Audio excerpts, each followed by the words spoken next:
कहानी की स्टार्टिंग एक स्कूल से होती है जहाँ पर एक टीचर अपने सभी स्टूडेंट से कह रहे होते हैं कि अब फाइनली तुम लोगों का यूनिफाइड मार्शल आर्ट्स का एग्जाम का दिन आ गया है। मैं तो यही सजेस्ट करूंगा कि जो लोग डी लेवल या फिर उससे भी कम लेवल का टैलेंट को अवेकन किए हैं वो लोग मार्शल आर्ट्स कॉलेज में ना जाकर लिबरल आर्ट्स कॉलेज को चुने। वहीं पर उनकी बातें सुनकर हमारा मेन कैरेक्टर जिसका नाम शू जिंगमिंग होता है वो कहता है कहीं वो मुझे तो नहीं कह रहा है ना।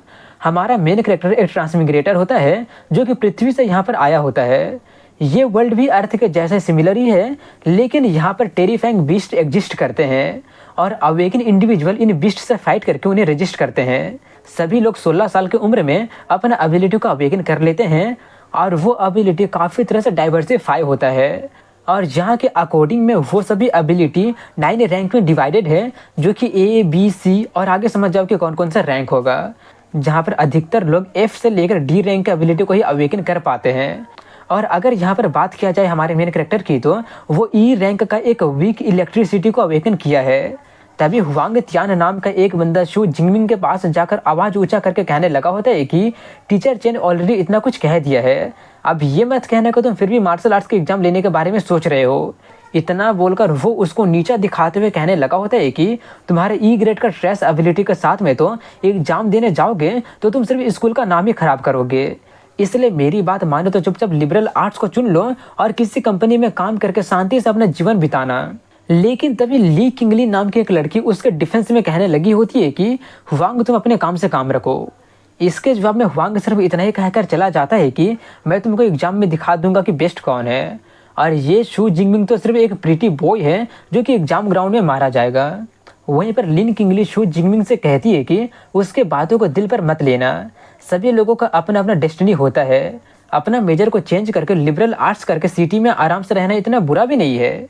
जहाँ पर शू जिंगमिंग रहता है वहाँ पर एजुकेशन 2 कैटेगरी में डिवाइडेड है, एक लिबरल आर्ट्स और दूसरा मार्शल आर्ट्स है। जिनके पास में कम एबिलिटी होता है और कॉम्बैट पावर में कॉन्फिडेंस कम होता है वो लोग लिबरल आर्ट्स को पढ़ना शुरू करते हैं और ऑर्डिनरी लोग बन के रह जाते हैं। मगर जो लोग मार्शल आर्ट्स को चुनते हैं उनको यूनिफाइड एग्जाम के दौरान में डेजिग्नेटेड लोकेशन में एंटर करके बिस्ट से फाइट करना पड़ता है, जिसमें मौत का भी खतरा रहता है। सिर्फ उस एग्जाम को पास करने के बाद में ही कोई एबिलिटी यूजर यूनिवर्सिटी में एंटर कर सकता है। काफ़ी सालों के एकेडमी और मेंटर के द्वारा ट्रेनिंग के बाद में कोई अन्य रैंक्ड स्टेटस को ब्रेक करके एक true ranked ability user with powerful strength के साथ बन सकता है। उसके टीचर और ली किंगली को चिंता होता है कि शू जिंगमिंग को एग्जाम में कुछ हो ना जाए। हालांकि शू जिंगमिंग ये एग्जाम को अवॉइड करके एक ऑर्डिनरी पर्सन बनकर खतरा से बच तो सकता है, लेकिन अगर बीस्ट शहर में इन्वेड कर जाते हैं तो उनसे बचना थोड़ा सा मुश्किल हो जाएगा। इस वर्ल्ड के उसके माता पिता बीस्ट टाइड के दौरान मारे गए थे। शू जिंगमिंग फ्यूचर में ऐसा किसी सिचुएशन को फेस नहीं करना चाहता है जहां पर वो अटरली पावरलेस फील करे, इसलिए शू जिंगमिंग इस एग्जाम को देने के लिए एकदम डिटरमाइन होता है। अब इसके बाद में शाम के वक्त में शू जिंगमिंग अपने घर जाकर अपने स्पीयर से प्रैक्टिस कर रहा होता है, जहाँ पर वो कुछ ही देर तक ट्रेनिंग करने के बाद में काफ़ी ज़्यादा थक जाता है और आराम करने लगता है। जब से उसका एबिलिटी अवेकन हुआ था वो एक लॉन्ग स्पीयर को अपना वेपन चुना है और वो कम से कम 2-2.5 साल से ट्रेनिंग करते ही आ रहा है, लेकिन उसका प्रोफिशिएंसी अभी तक बिगिनर लेवल में ही होता है। मगर वो जो लाइटनिंग गेल ब्रेक नाम का टेक्निक को खरीदा होता है उसका कीमत 3 लाख था, जो कि शू जिंगमिंग को ऑर्डिनरी लोगों से थोड़ा सा ताकतवर बनाता है। लेकिन डी क्लास से कम लेवल का मार्शल आर्टिस्ट स्टूडेंट में डेथ रेट हर साल बढ़ते ही जा रहा है।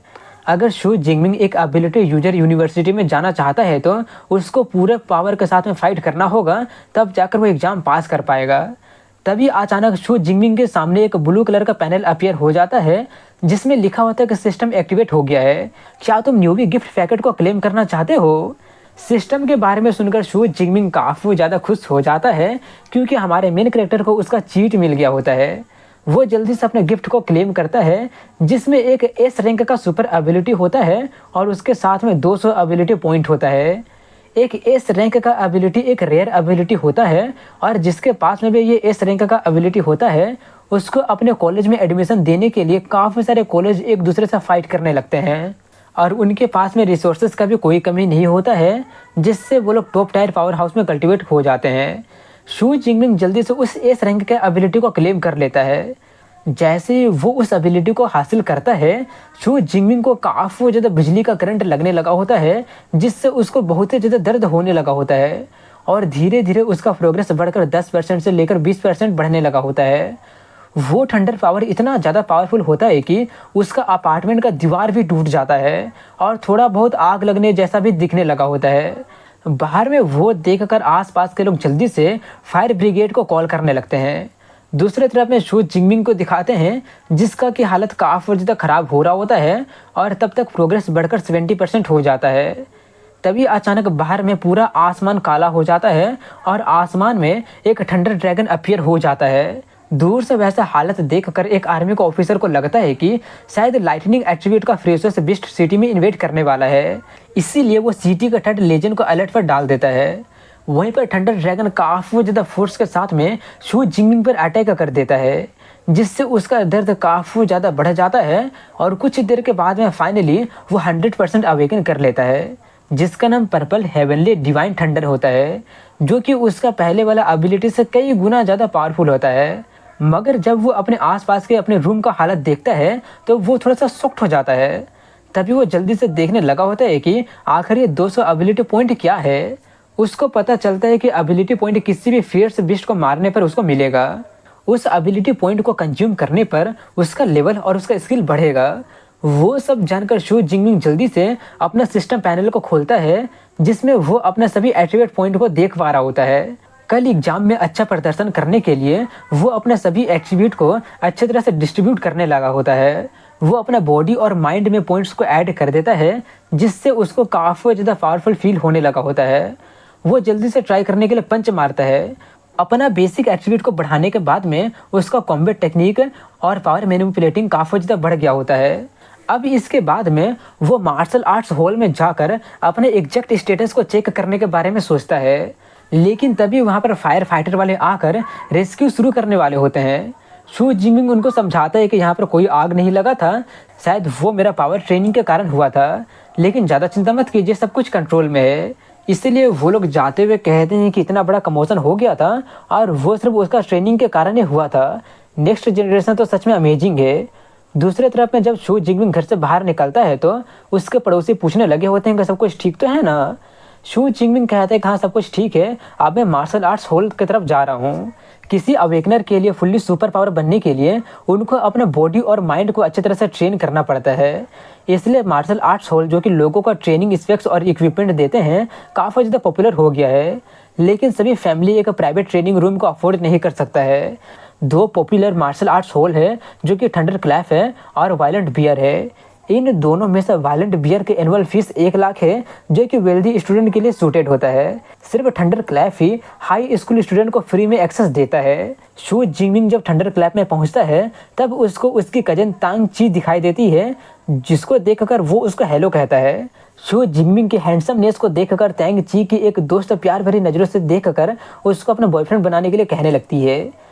लेकिन तभी तांग ची उसका सपना तोड़ते हुए कहती है कि तुम काफ़ी ज़्यादा डिसअपॉइंट होने वाली हो, क्योंकि वो सिर्फ ई रैंक का एबिलिटी को अवेकन किया है। जो सुनकर उसके दोस्त का दिल ही टूट जाता है और वो काफ़ी ज़्यादा शॉक्ड हो जाती है। तभी वो तीनों जल्दी से थंडर क्लैप में एंटर कर जाते हैं। वहीं पर शू जिंगमिंग को दिखाते हैं, जो कि अपना पावर टेस्ट करने के लिए एक रूम में जाता है और अपने स्पीयर से एक इंस्ट्रूमेंट पर जोर से अटैक करके अपना पावर चेक करता है। उसका उस अटैक का पावर 321 स्केल होता है, जिससे उसको पता चल जाता है कि उसका रॉ फिजिकल स्ट्रेंथ तो पहले से डबल हो गया है।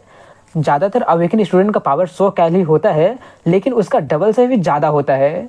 शू जिंगमिंग अब अपना पर्पल हेवनली डिवाइन थंडर का पावर का यूज करके उसका स्ट्रेंथ को चेक करता है, जिसका रिजल्ट 3021 कैल होता है। अपने उस रिजल्ट से वो काफ़ी ज़्यादा खुश हो जाता है। अब इसके बाद में वो अपने सभी पावर यानी कि अपना कॉम्बैट पावर, थंडर पावर और स्पीयर के स्किल को मिलाकर एक जोरदार अटैक कर देता है, जिससे पूरा का पूरा बिल्डिंग ही हिलने लगा होता है और सेम फ्लोर में जो लोग होते हैं वो लोग तो ढंग से खड़े भी नहीं रह पा रहे होते हैं, गिर जाते हैं। एक बंदा कहता है कि इतना स्ट्रॉन्ग एनर्जी फ्लक्चुएशन जरूर पावर यूजर लेवल का बंदा होगा। इसके जवाब में वो लड़की कहती है कि ये फ्लोर तो सिर्फ हाई स्कूल स्टूडेंट के लिए ही है, और जो स्टूडेंट इस लेवल में पहुंच गया है वो लोग तो वायलेंट बियर में ट्रेनिंग कर रहे हैं ना। वो बंदा कहता है कि शायद वो लोग यहाँ पर घूमने आए होंगे। वो सभी लोग जल्दी से चेक करने जाने लगे होते हैं और तभी उन्हें रास्ते में शू जिंगमिंग दिखाई दे जाता है, जो कि वापस घर जा रहा होता है। उससे 2-4 बातें करने के बाद में वो लोग जल्दी से उस रूम में जाते हैं जहाँ पर शू जिंगमिंग ट्रेनिंग करने गया था। उस रूम का हालत देखकर सभी लोग काफ़ी ज़्यादा शॉक्ड रह जाते हैं, क्योंकि रूम का अंदर का हालत काफ़ी ज़्यादा ख़राब होता है। सभी का सभी चीज़ें टूट फूट गई होती है। रूम का वैसा हालत देखकर सभी लोग काफ़ी ज़्यादा शॉक्ड होकर कहने लगे होते हैं कि आखिर कौन सा हाई स्कूलर के पास में ऐसा पावर हो सकता है। उनके साथ में जो बंदा आया होता है वो सब कुछ देख कर कहता है कि ये शायद कोई हाई स्कूलर नहीं होगा, मैं अभी भी हाई रेसिडुअल एनर्जी को फील कर पा रहा हूँ। वो शायद सेकंड ऑर्डर का एबिलिटी यूजर होगा, जो कि ऐसे यहाँ पर आ गया होगा और उसको ये वाला रूम दिखाई दे गया होगा, इसलिए वो अपना पावर टेस्ट करने लगा होगा। उसकी बातें सुनकर दूसरा बंदा कहने लगा होता है कि मैं तो पहले से ही जानता था, एक हाई स्कूलर के पास में आकर इतना ज़्यादा पावरफुल अटैक करने का पावर हो ही कैसा सकता है। एग्जैक्टली यहाँ तक कि हमारा कैपिटल का भी इतना पावरफुल अटैक कर ही नहीं सकता है, तो जियांगचिंग तो बस एक छोटा सा शहर है। लेकिन तभी वो लड़की सोचते हुए कहती है कि मुझे शू जिंगमिंग ही इकलौता बंदा दिखाई दिया था जो कि यहाँ से बाहर गया है, इसलिए तुम लोगों को ऐसा क्यों नहीं लग रहा है कि ये उसका ही करतूत हो सकता है। मेरे हिसाब से तो वो बंदा एक्चुअली में सुपर जीनियस होगा, जो कि अपना ताकत छुपा के रखा है और कल एग्ज़ाम में सबसे बड़ा स्प्लैश करने की कोशिश कर रहा होगा। उसकी बातें सुनकर वो दोनों लड़के कहने लगे होते हैं कि लगता है कि तुम कुछ ज़्यादा फैंटेसी नोवेल पढ़ ली हो। उसके पास में छुपाने का कोई पावर है ही नहीं, बल्कि वो तो सिर्फ एक ई रैंक का अवेकनर है। अगर वो 300 कैल का पावर को भी जनरेट करने में कामयाब हो जाता है तो ये ऑलरेडी उसके लिए बहुत ही बड़ा प्राइड की बात होगी। एक बंदा कहता है कि मुझे लगता है कि वो बंदा पहले यहाँ से जा चुका होगा। तांग जी, तुमको इसके बारे में क्या लगता है? तांग जी उस अटैक के मार्क को देख कर सोचती है कि ये मार्क तो भाला से किया गया है, तो कहीं ये काम शू जिंगमिंग का तो ही नहीं है ना। अब इसी के साथ में कल एग्ज़ाम का दिन आ गया होता है, जहाँ पर काफ़ी सारे स्कूल वाले उस एग्ज़ाम को देने के लिए वहाँ पर पहुँच गए होते हैं। और तभी वहाँ पर हमारे मेन कैरेक्टर भी आ जाता है और सभी लोग एग्ज़ाम साइट को देख कर वहाँ पर मौजूद बीस्ट को देख कर उन्हीं के बारे में बातें करने लगे होते हैं। मगर तभी एक बंदा उनकी बातें सुनकर कहता है, तो क्या हो गया अगर वो यूनिकॉर्न और राइनो भी है तो? अगर तुम इस लेवल का बीस्ट को भी नहीं हैंडल कर पाओगे तो पास होने के बारे में सोचना भी बंद कर दो। उसकी बातें सुनकर शू जिंगमिंग अपने दोस्त लूजी से पूछता है कि ये बड़ा भाषण देने वाला बंदा कौन है। लूजी बताता है कि जो मिंगयांग के अलावा और कौन हो सकता है। फर्स्ट हाई स्कूल का जेंटल वाइंड शॉट के नाम से जाना जाता है। मैंने सुना है कि उसके पास में बी रैंक का लाइट एंड स्विफ्ट गेल नाम के स्किल भी है और वो ऑलरेडी अन्य रैंक्ड स्टेट से ब्रेक थ्रू करके फर्स्ट एबिलिटी यूजर बन गया है। जिंगमिंग कहता तो ये वो है, एक जीनियस जो कि इस साल एग्जाम में सबसे ज़्यादा नंबर लाने वाला है। चलो देखते हैं कि कौन ज़्यादा ताकतवर है, मैं या फिर तुम। तभी वहाँ पर उनका एग्जामिनर आकर सभी लोगों को ध्यान खींचते हुए कहता है कि मैं वांग हायांग हूँ, जियांगचेंग मार्शल आर्ट्स एग्जाम का कमांडर इन चीफ। एग्ज़ाम शुरू होने से पहले मैं तुम लोगों को इम्पोर्टेंट पॉइंट बता देता हूँ। एग्ज़ाम 9 बजे सुबह को शुरू होगा और 9 बजे रात को ख़त्म होगा। तुम्हारे पीछे में जो बर्बाद हुआ शहर दिखाई दे रहा है, एग्ज़ाम वहीं पर होगा। हर साल की तरह एग्ज़ाम का साइट इस बार भी outer area, central area, inner area और कोर एरिया में डिवाइडेड है। अलग अलग तरह और अलग अलग बीस्ट को मारने पर अलग अलग पॉइंट तुम लोगों को मिलेगा।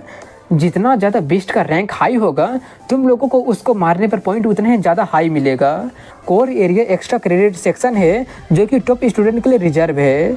सभी लोग अपने अपने कैपेबिलिटी के अनुसार एक्ट करना और सिर्फ फालतू के एक्स्ट्रा पॉइंट के लिए अपना जान को जोखिम में मत डाल देना।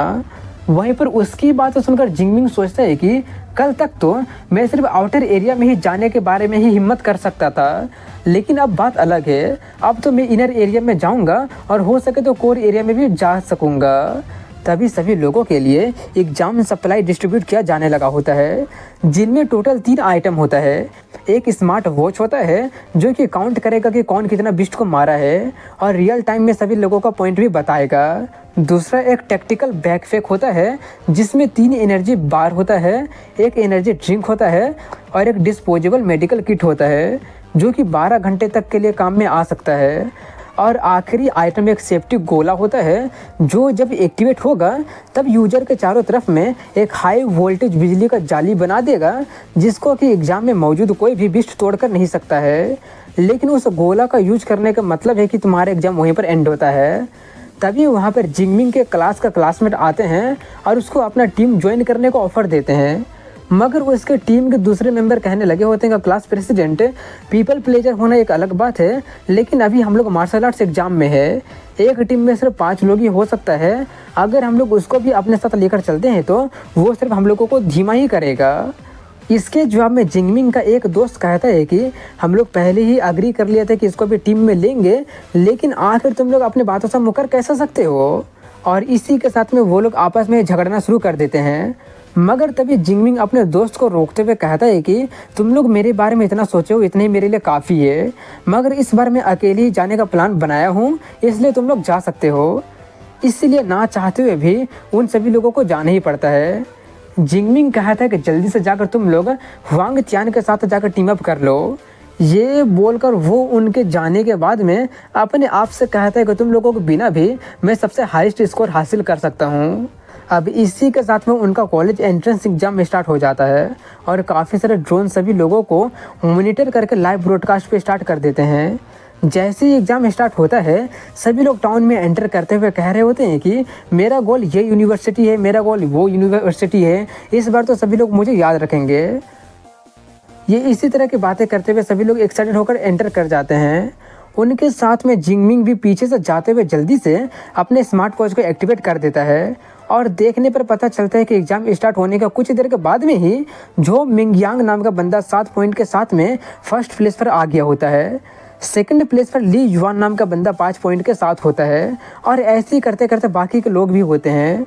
वो देखकर जियांगमिंग और ज़्यादा एक्साइटेड हो जाता है और वो भी बीस्ट को मारने जाने लगता है। कुछ देर के बाद में वो जल्दी से आउटर एरिया में पहुंच जाता है, जहां पर वो अपने सामने में कुछ बंदों को मरा हुआ पाता है, जो लोग सही वक्त पर अपना स्फीयर गोला को एक्टिवेट नहीं कर पाए थे और मारे गए हैं।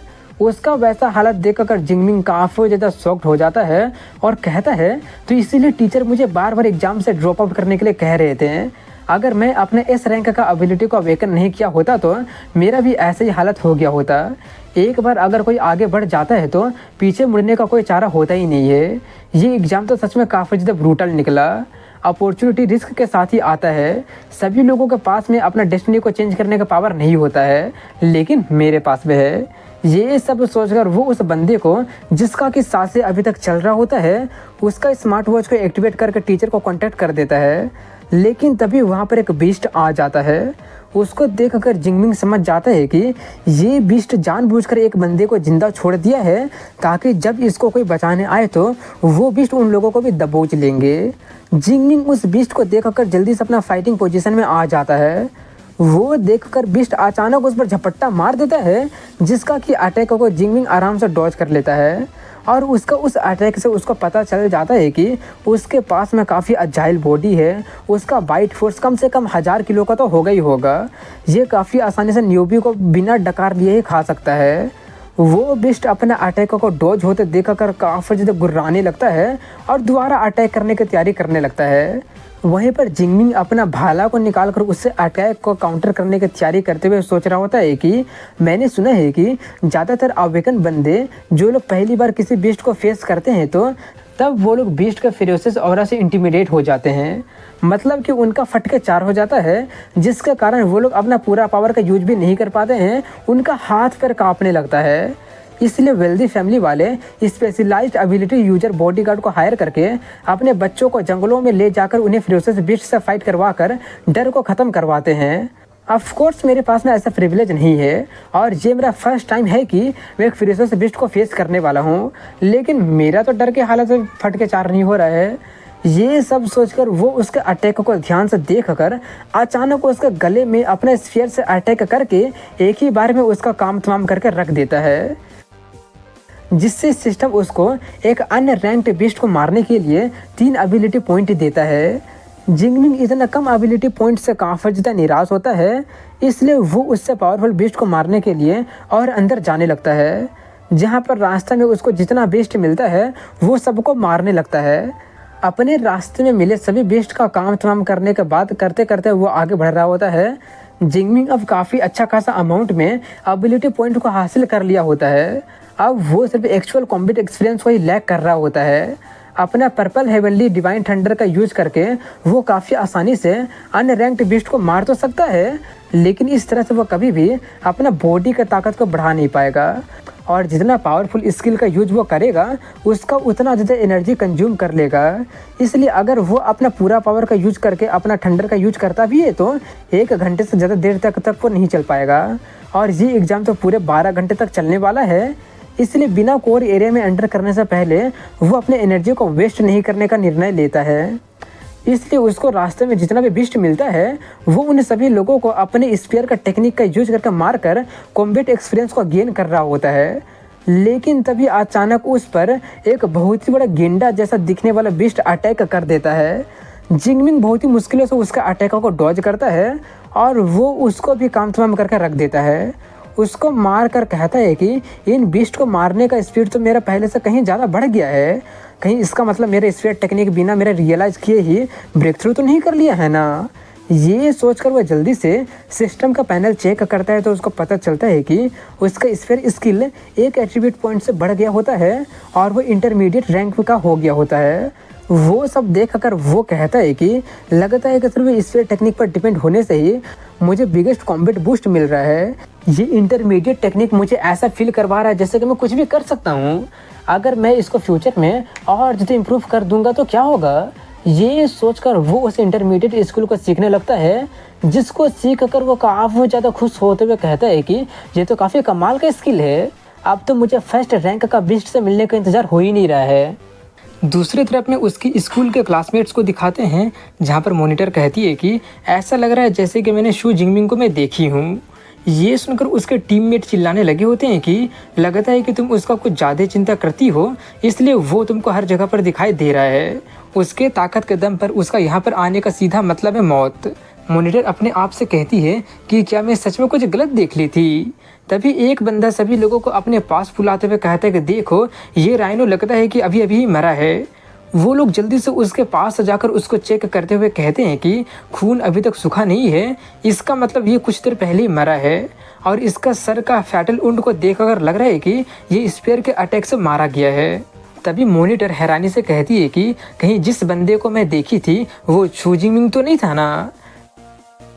इसके जवाब में उसके टीममेट कहने लगे होते हैं कि अब ये मत कहना कि इसको शू जिंगमिंग मारा है, इस फियर्स बिस्ट को सिर्फ सी लेवल अवेकनर पर्सन ही मार सकता है। शू जिंगमिंग इसको मारा है कि नहीं मारा है ये जानने के लिए हमें सिर्फ स्कोर बोर्ड को चेक करने की ज़रूरत है। ये बोलकर वो जल्दी से स्कोर बोर्ड को चेक करता है, जिसमें शू जिंगमिंग 256 पॉइंट के साथ में सेकंड नंबर पर होता है। जो देखकर वो सभी का सभी लोग काफ़ी ज़्यादा हैरान रह जाते हैं और उनको यकीन ही नहीं हो रहा होता है। दूसरी तरफ में अरीना का बाहर में सभी टीचर्स को दिखाते हैं जो लोग लाइव ब्रॉडकास्ट देख रहे होते हैं और आपस में बातें कर रहे होते हैं कि फर्स्ट हाई स्कूल तो हमेशा की तरह बेस्ट है, वो लोग तो ऑलरेडी फर्स्ट प्लेस को हासिल कर लिए हैं। स्पेशली झो मिंगयांग जो कि 412 पॉइंट के साथ में नंबर 1 प्लेस पर आ गया है, वो तो ऑलरेडी सिटी का टॉप स्टूडेंट के स्पोर्ट को सिक्योर कर लिया है। काफ़ी साल हो गया है हमारे जियांगचेंग का प्रोविंस के टॉप 100 में पहुंचने में, मैं सोच रहा हूं कि क्या वो कर पाएगा। तभी जियांगचेंग एजुकेशन ब्यूरो का डायरेक्टर झैंग वानसन काफ़ी ज़्यादा खुश होते हुए कहता है कि झो मिंगयांग तो हमारा जियांगचेंग का एस है, प्रोविंशियल मार्शल आर्ट्स एग्जाम में भी वो कमज़ोर नहीं होगा। मेरे ओपिनियन में तो वही जिंगनान प्रोविंस के टॉप 100 में पहुँच जाएगा। ये बोलकर वो फर्स्ट और थर्ड हाई स्कूल के प्रिंसिपल का बहुत ज़्यादा तारीफ़ करने लगता है और सेकंड हाई स्कूल वाले से कहता है कि तुम लोगों को और मेहनत करने की ज़रूरत है, क्योंकि तुम्हारा बेस्ट स्टूडेंट तो सिर्फ 18वें रैंक पर ही है। उसकी बात सुनकर सेकंड हाई का प्रिंसिपल थोड़ा सा गुस्सा होते हुए सोचता है कि टॉप 50 में से सिर्फ 8 स्टूडेंट ही हमारे स्कूल में से है। लीमिंग, यांग जियान, तांगजू और शू जिंगमिंग, तुम लोग अपना पॉइंट बढ़ाना जल्दी से शुरू कर दो। एक सेकंड, ये शू जिंगमिंग कौन है? इसके बारे में मैं पहले कभी क्यों नहीं सुना हूँ? क्या इस नाम का बंदा हमारे एडवांस क्लास में था?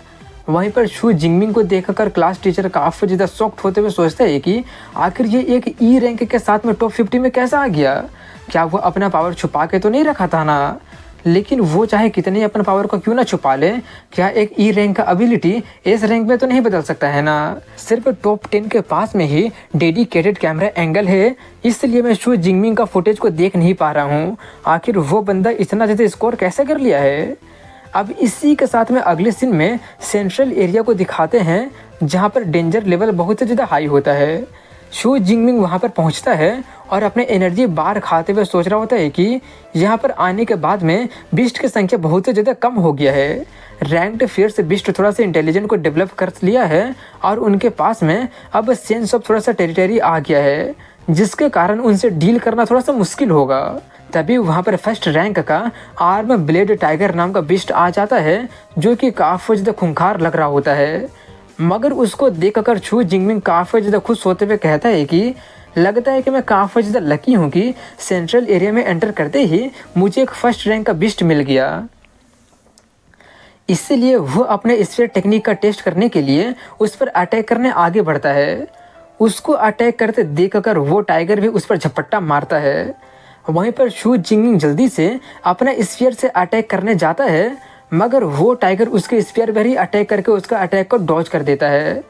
जो देखकर शू जिंगमिंग सोचता है कि तो यही फर्स्ट रैंक का बिस्ट का पावर है, लगता है मुझे थोड़ा सा और पावर का यूज करना होगा।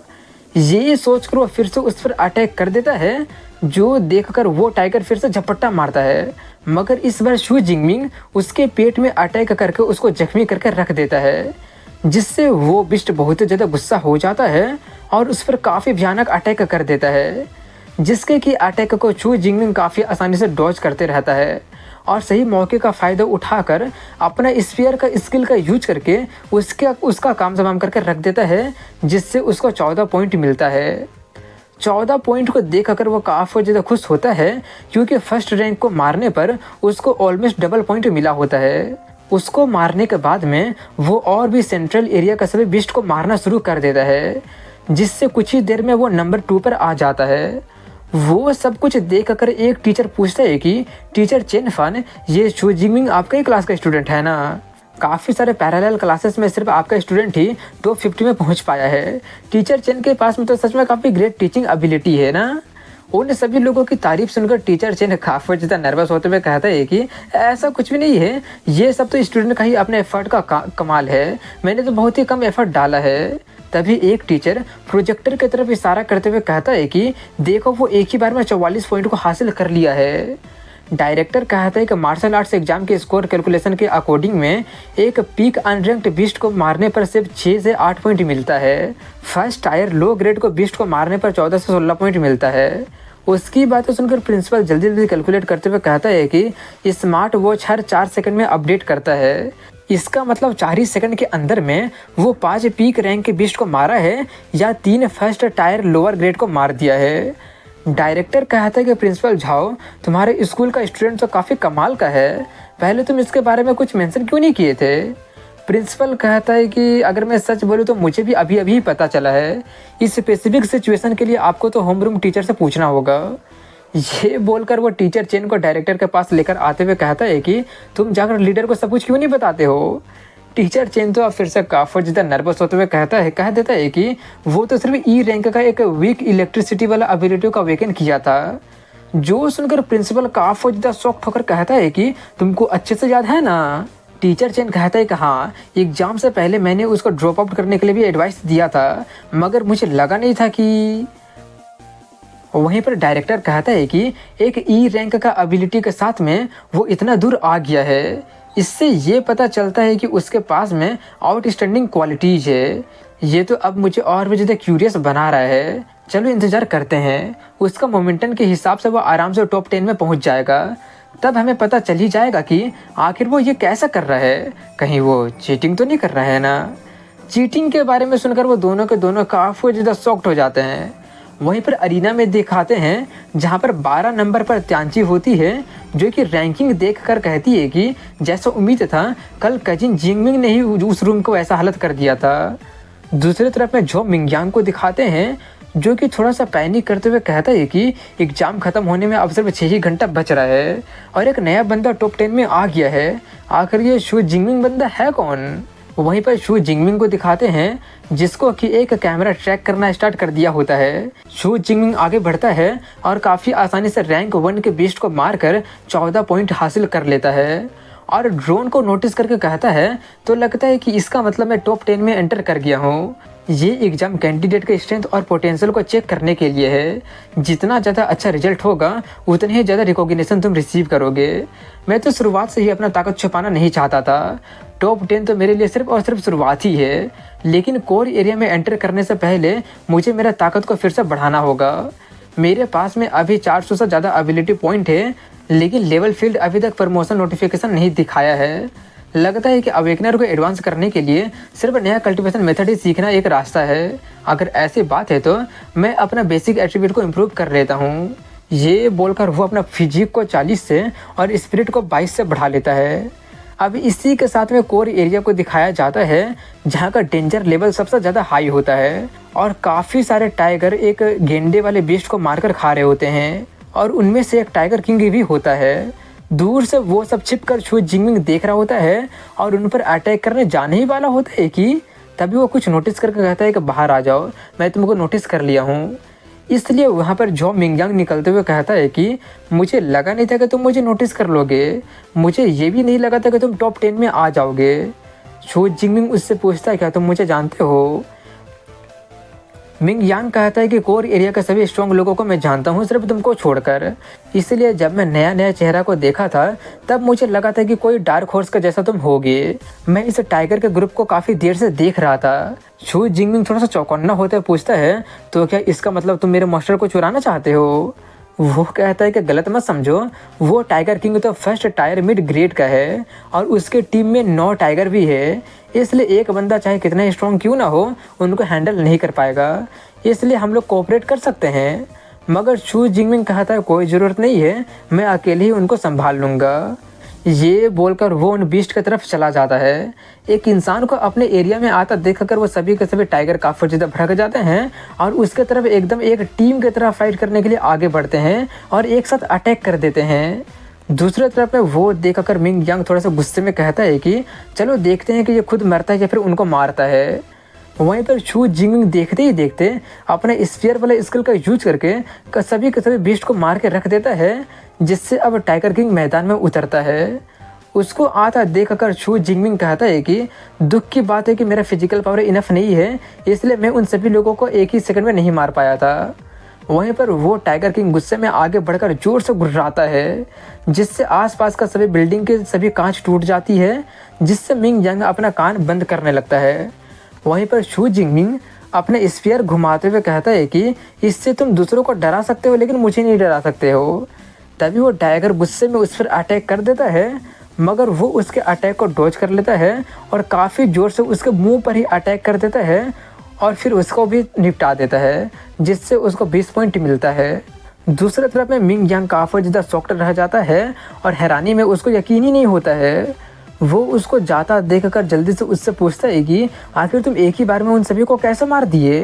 क्या तुम्हारे पास में रीइंफोर्समेंट टाइप का एबिलिटी है? छू जिंगमिंग जाते हुए कहता नहीं, मेरे पास में लाइटनिंग एबिलिटी है। ये बोलकर वो वहाँ से चला जाता है। मगर वहीं पर मिंग यांग गुस्से में कहता है कि लाइटनिंग एबिलिटी है, जरूर तुम मजाक कर रहे होगे, अगर नहीं बताना है तो मत बताओ, गलत क्यों बोल रहे हो? वो बंदा तो काफ़ी बड़ा बदमाश निकला। एक सेकंड, वो एक ही बार में इतना सारा बीस्ट को मार दिया है, कहीं वो मुझे कैचअप तो नहीं कर लिया है ना? ये सोचकर वो जल्दी से स्कोर बोर्ड को चेक करता है तो ये देखकर काफ़ी ज़्यादा हैरान रह जाता है कि वो तो नंबर 1 पे आ गया होता है। दूसरे तरफ में वो देखकर सभी टीचर भी काफ़ी ज़्यादा शॉक्ड रह गए होते हैं और डायरेक्टर तारीफ करते हुए कहता है कि क्या डोमिनेटिंग लेवल का स्पेयरमैनशिप है, वो सिर्फ 18 साल का ही है और ऑलरेडी इतना कुछ अचीव कर लिया है। ये तो यह कन्फर्म कर दिया है कि वो तो एक जीनियस है। इतना बोलकर वो प्रिंसिपल झाओ के कंधे पर हाथ रखते हुए कहता है कि छू जिंगमिंग के यहाँ पर होने से हम लोग तो जरूर जियांगचिंग को रिप्रेजेंट करके टॉप 100 में आ जाएंगे। एग्ज़ाम ख़त्म होने के बाद में मैं सिटी से प्रपोज करूँगा तुम्हारे स्कूल को अकोमोडेशन देने के लिए। ये सब सुनकर वो प्रिंसिपल काफ़ी ज़्यादा खुश होकर उसको थैंक्स करता है और रोते हुए सोचता है कि छू जिंगमिंग ने तो सच में हमें काफ़ी ज़्यादा सरप्राइज कर दिया है, हमारा सेकंड हाई स्कूल का फाइनली साइन करने का मौका मिल ही गया। अब इसी के साथ में 3 घंटे के बाद में फिर से कोर एरिया को दिखाया जाता है, जहाँ पर मिंग यांग आगे बढ़ते हुए बीस्ट को ढूंढते हुए काफ़ी ज़्यादा हैरानी से कह रहा होता है कि आखिर क्या हो रहा है, आखिर आसपास में एक बीस्ट क्यों नहीं दिखाई दे रहा है, सब ये लोग कहाँ चले गए? तभी वहाँ पर बाकी के लोग आते हुए कहते हैं कि इसका जवाब तो तुम्हें नंबर 1 से मांगना चाहिए। उन्हें सभी लोगों को एक साथ आता देखकर मिंग यांग पूछता है कि तुम सभी लोग एक साथ क्यों क्या कर रहे हो। नंबर 4 की मेंगदी गुस्से में कहती है कि कैसे शू जिंगमिंग ने सभी बिस्ट को मार दिया है, जिसके कारण हमें एक भी बिस्ट नजर नहीं पड़ रहा है, इसलिए हम सभी लोग एक साथ टीम अप करके उसको ढूंढ रहे हैं। मिंग यांग काफी ज्यादा हैरानी से कहा था कि ये तो इम्पॉसिबल है, कोर एरिया में तो उतने सारे फियर्स बिस्ट थे। च्यांगची कहती है कि मैं सिर्फ तुम्हारा शक्ल देखकर ही बता सकती हूँ कि तुम रैंकिंग को बहुत ही टाइम से देखे नहीं होगे। ये लो शू जिंगमिंग का रैंक देखो तो तुम्हें अपने आप सब कुछ पता चल जाएगा। और होता भी ऐसा ही है। उसका पॉइंट देखकर मिंग यांग की आंखें फटी के फटी रह जाती है, क्योंकि मिंग यांग का सिर्फ 1100 पॉइंट होता है और जिंगमिंग का 3400 पॉइंट होता है। च्यांगची कहती है कि अब तुमको पता चल गया ना, इसका मतलब कोर एरिया का लगभग 200 बीस्ट को वो अकेले ही मार दिया है। मिंग यांग कहता है तो इसलिए उसको डर था कि कोई उसको प्रे को ना चुरा ले, लगता है कि वो पहले से सब कुछ प्लान करके रखा था। तांगची कहती है कि अब एग्जाम खत्म होने में सिर्फ कुछ ही घंटे बच रहे हैं, इसलिए हम लोग टीम अप करके कोर एरिया का सबसे इनर पार्ट में जाने के बारे में सोच रहे हैं। मिंग यांग थोड़ा सा डरते हुए कहता है लेकिन वहाँ का फियर्स बिस्ट तो एटलीस्ट फर्स्ट ऑर्डर अपर रैंक का है और वहाँ पर तो सेकंड रैंक का भी बिस्ट किंग है। वहाँ पर जाने का सीधा मतलब खुद को मौत के मुंह में धकेल देना है। मेंगदी कहती है इसलिए तो हम सभी लोग टीम अप कर रहे हैं। अब इसी के साथ में रात का सीन दिखाया जाता है, जहाँ पर जिंगमिंग सभी बिस्ट को मारकर उनके ऊपर में बैठकर अपना आखिरी एनर्जी बार को खा रहा होता है और सोच रहा होता है कि और एबिलिटी पॉइंट हासिल करने के लिए मुझे और इनर पार्ट में जाना होगा, मगर वहाँ पर तो सेकंड रैंक का फिर से बिस्ट है, इसलिए मुझे थोड़ा सा और अपना पावर को बढ़ा लेना होगा। मेरे पास में अभी 2413 एबिलिटी पॉइंट है, आखिर मुझे उन्हें किस में ऐड करना चाहिए। ये सब सोचकर वो उन एबिलिटी पॉइंट को अपने किसी एक एट्रीब्यूट में ऐड कर लेता है और आगे बढ़ते हुए सोच रहा होता है कि मैं सोच रहा हूँ कि आखिर इस साल का सेकंड ऑर्डर का बिस्ट कैसा होगा। तभी वहाँ पर वो सभी लोग भी आ जाते हैं जो लोग सेकंड रैंक का beast blood thirsty savage bear को देखकर काफी ज्यादा शॉक्ड हो जाते हैं। मेंगदी उसको देखकर कहती है कि ये तो एक रेयर फ्रेशस बीस्ट है जिसका स्किन ई रैंक का अलॉय जितना पावरफुल है, यहाँ तक कि मिसाइल भी इसको ब्लास्ट नहीं कर सकता है। अगर उसका सिर्फ एक पंजा से अटैक हमें लग जाता है तो हमारा मौत तय है। तांगची कहते मुझे लगता है कि हमें ये मिशन अबेंडन कर देना चाहिए, हमें तो ब्लड थ्रस्टी सेवेज बियर का भी एक्शन लेने का भी जरूरत नहीं है। जिस मोमेंट हम लोग कंपाउंड में एंटर करेंगे उसी वक्त ये सभी फर्स्ट रैंक के बिस्ट हम सभी लोगों को मार देगा। मैं क्विट कर रही हूँ, ऐसा पॉइंट का क्या फ़ायदा जिसमें तुम अपना ज़िंदगी ही खो दोगी। मिंग यांग भी क्विट कर देता है, मगर तुम्हें मेंगदी कहते कि देखो कोई आ रहा है, ये तो जिंगमिंग है। उसका नाम सुनकर तांगची काफ़ी ज़्यादा शॉक्ड हो जाती है। तो वहीं पर नीचे में दिखाते हैं जहाँ पर जिंगमिंग बैटल में एंटर कर जाता है। जैसे ही वो आता है अपने टेरिटरी में उसको देखकर सभी बिस्ट भड़क जाते हैं और उस पर अटैक करने लगते हैं। जिंगमिंग उन सभी बिस्ट से फाइट करना स्टार्ट कर देता है और कुछ बिस्ट को मार भी देता है, जिससे बाकी के सभी बिस्ट काफी ज्यादा भड़क जाते हैं और अब गुस्से में उस पर चारों तरफ से अटैक करने लगते हैं और उसको घेर लेते हैं। जो देखकर वो सभी लोग कहने लगे होते हैं कि वो बंदा ऐसे तो नहीं मरने वाला है ना, वो तो काफी ज्यादा रेकलेस निकला, मुझे नहीं लगता है कि वो अब बच भी पाएगा। तभी तांगची उसका हेल्प करने जाने लगती है, लेकिन वो लोग उसको रोकते हुए कहते हैं कि नहीं, क्या तुम्हारा दिमाग खराब हो गया है, वहाँ पर जाने का सीधा मतलब है तुम्हारे मौत का मुँह में जाना, ये तो एकदम पॉइंटलेस होगा। मगर वो उनकी बात ना सुनकर कहती है कि वो मेरा कजिन है, इसलिए मैं उसको ऐसे मरते हुए नहीं देख सकती हूँ। दूसरी तरफ में वहीं पर नीचे में दिखाते हैं जहाँ पर से अचानक बहुत ही ज़्यादा मात्रा में थंडर लाइटनिंग चमकने लगा होता है, जो देखकर वो लोग अपना आंखें बंद करने लगते हैं और मिंग यांग कहता है ये लाइटनिंग, क्या ये वही लाइटनिंग तो नहीं है ना जिसके बारे में वो कह रहा था कि मेरा स्किल लाइटनिंग वाला है। वहीं पर नीचे में दिखाते हैं जहाँ पर अपना उस लाइटनिंग वाले पावर का यूज करके जिंगमिंग सभी के सभी बिस्ट को भून कर रख देता है। तभी वो सेकेंड टायर का बिस्ट जो कि अब काफ़ी ज़्यादा भड़क चुका होता है उस पर अटैक करने आगे बढ़ता है।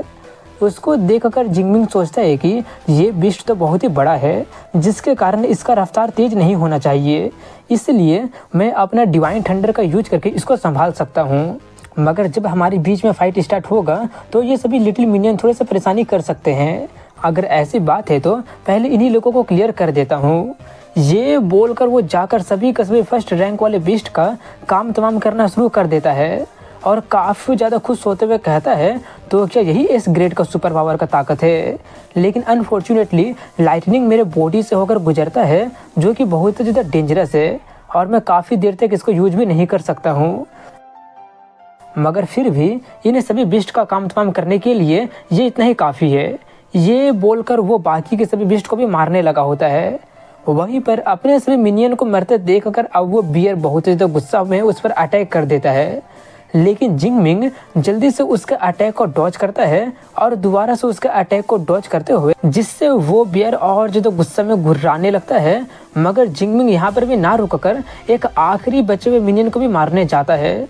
उसको अपना आखिरी मिनियन को मारते हुए आगे बढ़ते देखकर जिंगमिंग जैसे ही आखिरी बीस्ट के पास पहुँचता है वो खुद ही उस बीस्ट को मारने के साथ में जिंगमिंग को मारने के लिए अटैक कर देता है, जिससे उसका आखिरी बीस्ट तो मारा जाता है मगर जिंगमिंग बहुत ही मुश्किलों से उसका अटैक को सही वक्त पे डॉज कर लिया होता है और ऊपर से कूदकर अटैक करते हुए कहता है कि अब मैं देखता हूँ कि क्या सच में तुम्हारा जो फर आर्मर बनाने के काम आता है मेरा अटैक को सह पाएगा या फिर नहीं पाएगा।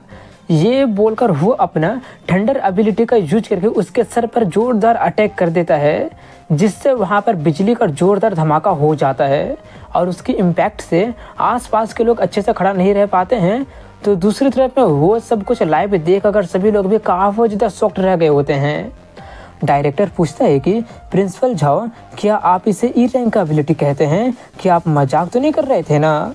एक टीचर कहता है कि सिर्फ अपना एबिलिटी का एक्टिवेट करने से ही वो रैंक 1 के बिस्ट को काफ़ी आसानी से मार रहा था और रैंक 2 के बिस्ट से भी फाइट कर पा ले रहा है। यहाँ तक कि एक रैंक 1 के एबिलिटी के पास में भी एक रैंक 1 का एबिलिटी यूजर भी ये करने में उसको बहुत ज़्यादा स्ट्रगल करना पड़ेगा। टीचर चेन कहते हैं कि कहीं ये म्यूटेंट एबिलिटी तो नहीं है ना? डायरेक्टर कहता है कि चाहे जो भी हो लेकिन आज के बाद में शायद पूरा किंगडम को शू जिंगमिंग हिला कर रख देगा। वहीं पर अरीना में दिखाते हैं जहां पर उसके अटैक से उस बियर के सर पर सिर्फ छोटा सा चोट लगा होता है, जिससे वो बियर काफ़ी ज़्यादा भड़क कर गुर्राने लगता है और अटैक कर देता है। जिंगमिंग जल्दी से उसके अटैक को डॉज करते हुए सोचता है कि जैसे उम्मीद था एक रैंक 2 का रेयर प्रजाति होने का वर्दी है ये। इसका बॉडी में जो क्रिस्टल जैसा चीज़ है वो तो इलेक्ट्रिसिटी को कंडक्ट कर ही नहीं रहा है। मेरा अभी के ताकत के दम पर इसको मारना तो सच में काफ़ी ज़्यादा डिफ़िकल्ट है। वहीं पर वो बिस्ट अपने बॉडी में से एक ब्लैक कलर के स्मोक को रिलीज करने लगता है और अचानक काफ़ी तेज स्पीड में उस पर अटैक कर देता है। जिंगमिंग किसी तरह से उसका अटैक को डॉज करते हुए कहता है कि ये तो काफ़ी जल्दी अपना बरसरकर स्किल को एक्टिवेट कर लिया है। देख कर लग रहा है कि ये तो बिना मुझे कच्चा चबाए नहीं छोड़ने वाला है। वहीं पर वो बिस्ट अब काफ़ी ज़्यादा पागलों की तरह जिंगमिंग पर जैसे तैसे अटैक करना शुरू कर दिया होता है। मगर अब बिस्ट सिर्फ अटैक करने पर ही ध्यान दे रहा होता है और सोचने समझने की क्षमता को खो दिया होता है। और जिंगमिंग इसी मौके का फ़ायदा उठाकर उसका पिछवाड़ा में अपना 9 हेवन थंडर वाला स्किल का यूज करके उसका पिछवाड़ा ही उड़ा देता है। अपने पिछवाड़े में डंडा घुस जाने से बिस्ट काफ़ी ज़्यादा ह्यूमिलेशन और गुस्से में उसको काटने ही वाला होता है कि तभी जिंगमिंग अपना पैरालिसिस स्किल का यूज कर देता है, जिससे वो कुछ कर ही नहीं पाता है। इसीलिए अब वो जल्दी से अपने स्फीयर का स्किल का यूज करके बहुत ही पावरफुल अटैक से उस पर अटैक कर देता है, जिससे वो बिस्ट बहुत ही दूर फेंका जाता है और बहुत ही बड़ा ब्लास्ट हो जाता है और उसके पेट में छेद हो जाने के कारण फाइनली उसका काम तमाम हो जाता है। सेकेंड रैंक के बिस्ट को मारने पर उसको 24 एबिलिटी पॉइंट मिलता है। उसको मारकर जिंगमिंग अब थोड़ा सा चैन की सांसें लेते हुए कहता है कि फाइनली ये ख़त्म हुआ। सिर्फ इसी से डील करने के लिए मैं अपना लाइटनिंग गील स्किल को स्पेशली एडवांस किया था। ये स्किल मुझे बिल्कुल भी डिसअपॉइंट नहीं किया है। हालांकि हमारा बैटल सिर्फ 2 मिनट तक ही चला था, लेकिन ये सबसे ज़्यादा थका देने वाला बैटल मैं अभी तक लड़ा हूँ। मैं सोच रहा हूँ कि पूरा मैदान साफ करने पर मुझे कितना पॉइंट मिलेगा। ये बोलकर वो अपना रैंक चेक करने लगता है और वहीं पर सभी टीचर उसका पॉइंट 10,835 देखकर काफ़ी ज़्यादा हैरान रह जाते हैं, क्योंकि सेकंड प्लेस वाला के पास में सिर्फ 1,200 पॉइंट ही होता है। वो लोग काफ़ी ज़्यादा खुश होकर कहने लगे होते हैं कि ये ना सिर्फ हमारे जियांगचिंग के रिकॉर्ड को तोड़ दिया है, बल्कि उसने तो जियांगनान के रिकॉर्ड को भी तोड़ के रख दिया है। जीनियस, वो तो सच में एक जीनियस है। पिछला साल का विजेता तो सिर्फ 8,000 कुछ पॉइंट को स्कोर कर पाया था। शू जिंगमिंग तो प्रैक्टिकली एडवांस में ही इस साल का प्रोविंशियल चैंपियन टाइटल को बुक कर लिया है। वहीं पर जिंगमिंग को दिखाते हैं जो कि टाइम देखकर कहता है कि एग्ज़ाम ख़त्म होने में ज़्यादा वक्त नहीं बचा है। मैं कोर एरिया और इनर सर्किल के सभी बिस्ट को मार चुका हूँ। अब मैं दोबारा से सेंट्रल एरिया में जाकर बचे हुए सभी मॉन्स्टर को भी मारने की कोशिश करूँगा। ये बोलकर वो जाने लगता है। उसको जाता देख कर वो लोग कहते हैं कि लगा नहीं था कि वो अकेले ही रैंक 2 के बीस्ट किंग को मार देगा। लेकिन एक सेकेंड, आखिर वो वापस क्यों जा रहा है? जिस डायरेक्शन में वो जा रहा है उसके हिसाब से वो तो वापस सेंट्रल एरिया में चला जाएगा ना। कहीं वो जाकर बचा हुआ सभी बिस्ट को ख़त्म तो नहीं करना चाह रहा है ना। ये सुनकर सभी लोग काफ़ी ज़्यादा शॉक्ड हो जाते हैं और मिंगयान भी जाते हुए कहता है कि उसका स्पीड के दम पर तो वो सच में ऐसा कर सकता है। अगर हम लोग जल्दी नहीं जाते हैं तो हमारे लिए एक भी बिस्ट बचेगा ही नहीं, हमारा टीम अप यहीं पर ख़त्म होता है। ये बोलकर वो जाने लगता है। उसको जाता देख कर बाकी के लोग भी बचे हुए बिस्ट को मारने चले जाते हैं। अब इसी के साथ में कुछ घंटे के बाद में फाइनली एग्ज़ाम ख़त्म हो जाता है और अनाउंस किया जाता है कि जियांजिंग मार्शल आर्ट्स कॉलेज का 2037वां एंट्रेंस एडमिशन ख़त्म हो चुका है। अब बीस्ट को मारने पर कोई भी पॉइंट नहीं मिलेगा, इसीलिए सभी लोग जल्दी जल्दी वापस लौट आओ। वहीं पर बैटल फील्ड में दिखाते हैं जहाँ पर वो अनाउंसमेंट सुनकर कुछ लोग चैन की सांसें लेते हैं तो कुछ लोग रो रहे होते हैं कि पास होने में मुझे सिर्फ 1 पॉइंट की ही कमी रह गया। दूसरी तरफ में जिनमिंग कहता है कि क्या इतना जल्दी सब खत्म हो गया? कितनी दुख की बात है, मैं तो अभी तक सेटिस्फाई ही नहीं हुआ था। अब इसी के साथ में सभी लोग बाहर निकल आते हैं जहाँ पर तांची की दोस्त उससे पूछ रही होती है कि शू जिंगमिंग क्या सच में तुम्हारा कजिन ही है ना? तांची कहती है कि ये सवाल तुम मुझसे ऑलरेडी 3 बार पूछ चुकी हो। हाँ, वो मेरा कजन है। उसकी दोस्त थोड़ी सी ब्लश करते हुए कहती है तो क्या तुम मुझे अपना कजन को कॉन्टैक्ट इन्फॉर्मेशन दे सकते हो? मैं विनती करती हूँ। तांगची इसके जवाब में कहती है कि कल तो तुम बोली थी कि तुम उसमें कोई इंटरेस्ट नहीं हो, तो अब मुझे कंसिडर करना पड़ेगा। उसकी दोस्त काफ़ी ज़्यादा शॉक्ड होकर कहने लगती है कि अब चीज़ें बिल्कुल अलग है, आज वो एग्ज़ाम में फर्स्ट आया है, इसलिए प्लीज़ मेरी मदद कर दो ना। वहीं पर जैसे ही शू जिंगमिंग बाहर आता ही है कि उसको काफ़ी सारे लोग घेर कर उससे बातें करने की कोशिश करने लगते हैं और उसको कॉन्ग्रेचुलेसन भी करने लगे होते हैं। जो देखकर मिंगयांग का दोस्त कहता है कि उसके जगह पर तो तुमको होना चाहिए था ना। मिंगयांग कहता है किसको पता था कि 3rd हाई स्कूल उसका जैसा कोई मॉन्स्टर को प्रोड्यूस कर देगा। मेरा एबिलिटी के दम पर उसके स्कोर से मैं पूरी तरह से कंटेंट हूँ, सेटिस्फाई हूँ। तभी 3rd हाई स्कूल का प्रिंसिपल शू जिंगमिंग को कॉन्ग्रेचुलेसन करता है और बताता है कि ये एजुकेशन ब्यूरो का डायरेक्टर है, तुमको बस से जाने की कोई ज़रूरत नहीं है, डायरेक्टर खुद ही तुमको राइड दे देंगे। ये सुनकर शू जिंगमिंग सोचता है कि चलो ये बहुत ही अच्छा बात हुआ है, बस से जाने पर वो सभी लोग मुझे काफ़ी ज़्यादा सवाल जवाब करने लगते हैं, चलो इसी बहाने मुझे कुछ देर की शांति तो मिलेगी। अब इसी के साथ में कुछ देर के बाद में वो डायरेक्टर के साथ उसके कार से घर जा रहा होता है, जहाँ पर डायरेक्टर उससे पूछ रहा होता है कि क्या तुम डिसाइड कर लिए हो कि तुम कौन सा सुपर पावर यूनिवर्सिटी में जाओगे? जियांमिंग कहता है कि मैं अपना ताकत बढ़ाने पर इतना ज़्यादा फोकस हो गया था कि मैं ये सोचा ही नहीं हूँ कि मुझे किस यूनिवर्सिटी में एडमिशन करवाना चाहिए। डायरेक्टर कहता है कि तुम्हारा एबिलिटी के दम पर तुम किसी भी यूनिवर्सिटी में जा सकते हो। हालांकि कंट्री में 100 से भी ज़्यादा यूनिवर्सिटीज़ है, लेकिन आधे से ज़्यादा हाई लेवल के सुपर पावर ह्यूमन 3 यूनिवर्सिटी में से ही ग्रेजुएट होते हैं और मैं भी उन तीनों को ही रिकमेंड करूँगा। एक किंगजिन सुपर पावर यूनिवर्सिटी है जो कि देश का हार्टलैंड में लोकेटेड है और वो ऑफिशियल ऑर्गेनाइजेशन से भी एफिलिएटेड है और वहाँ से ग्रेजुएट होने के बाद में तुम डायरेक्टली सिस्टम में एंटर कर सकते हो। अभी का करंट रैंक 9 का नेशनल गार्डियन भी यहीं से ग्रेजुएट हुआ है। और दूसरा मैजिक सुपर पावर यूनिवर्सिटी है जो कि बोटलिंग पोर्ट सिटी के बसलिंग एरिया में लोकेटेड है और वो तुम्हें काफ़ी ज़्यादा एक्सीलेंट रिसोर्सेज और वो तुमको काफ़ी सारा एक्सीलेंट रिसोर्सेज को ऑफर करेगा। इसमें काफ़ी सारे एलिट क्लब्स भी इंक्लूडेड है जिससे इंडिविजुअल आराम से अपने एक्सीलेंस को परस्यू कर सकता है। और तीसरा जियांगजिंग सुपर पावर यूनिवर्सिटी है, इसके पास में 200 सालों का लॉन्ग हिस्ट्री है और एंशिएंट ट्रेडिशन और टेक्निक भी है। इन तीनों यूनिवर्सिटी के पास में टॉप टायर कल्टीवेशन मेथड है जो कि पब्लिकली शेयर नहीं किया जाता है, जिससे वो काफ़ी सारे स्टूडेंट्स का सीक्रेट ग्राउंड बन के रह गया है। जिंगमिंग कहता है कि मैं समझता हूँ कि अवेकनर्स का सुपर पावर यूजर्स में ट्रांसफॉर्म होने के लिए कल्टीवेशन और ट्रेनिंग की ज़रूरत पड़ती है, लेकिन आखिर ये top tier super power cultivation method क्या है? डायरेक्टर बताता है कि सुपर पावर कल्टीवेशन मेथड भी अलग अलग रैंक का होता है। बिगिनर रैंक का यूज करने से यूजर को कम से कम 4 साल लग जाएगा सुपर पावर यूजर के लेवल में पहुंचने के लिए, लेकिन टॉप टायर रैंक का कल्टीवेशन स्किल को प्रैक्टिस करने पर सिर्फ आधे साल में ही कोई अवेकनर सुपर पावर यूजर में बदल सकता है। ज़्यादा चिंता मत करो, तुम्हारे रिजल्ट के साथ में तो तुम डेफिनेटली स्पेशली एडमिशन के लिए क्वालिफाई हो गए हो। यहाँ तक कि वो तीनों यूनिवर्सिटी भी तुम्हारे लिए फेवरेबल कंडीशन को ऑफर करेंगी और तुम अपने डिजायर के हिसाब से किसी को भी चुन सकते हो। अब इसी के साथ में अगले दिन का सीन दिखाया जाता है जहाँ पर जिंगचिंग अपने घर गया होता है, अपने घर में नहा रहा होता है। नहाते हुए चेक करने पर उसको पता चलता है कि उसके पास में अभी 2534 एबिलिटी पॉइंट जमा हो गया है।